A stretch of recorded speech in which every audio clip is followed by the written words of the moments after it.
Assalomu alaykum kanalimiz a'zolari. Yana bir navbatdagi mebel sortga jarayonini tugatdik.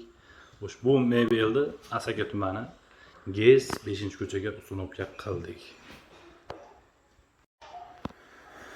Joyimiz 3.5 ga 260 holatda, 260 balandligi 2,5 metr holatda antresollik akril materialda qilingan. Bir pagonometr 2.600.000 so'mdan o'sha joyimiz 14 million so'mga tayyor bo'ldi.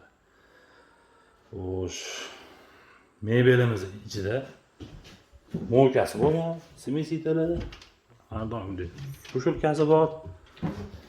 Xonadonda turadigan qo'shimcha bo'lgan patnusimiz bor. Xonadonlarimiz ham kunlik. Rossiyskiy stolishnica bu yoqga granit qilingan. 60-60lik granitdan ishlatilgan.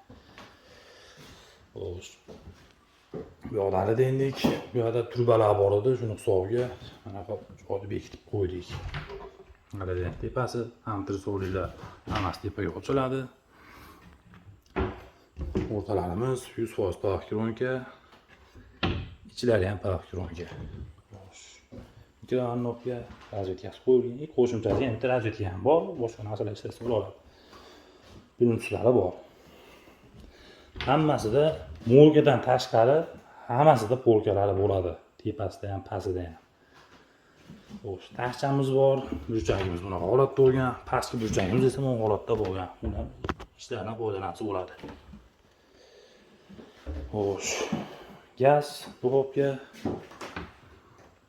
ichkasi tepadan chiqadigan foto. Gazni, mo'lkani santenni ustunovka qilib beradi. Biz ochib, orqadan tayyor qilib qo'yamiz.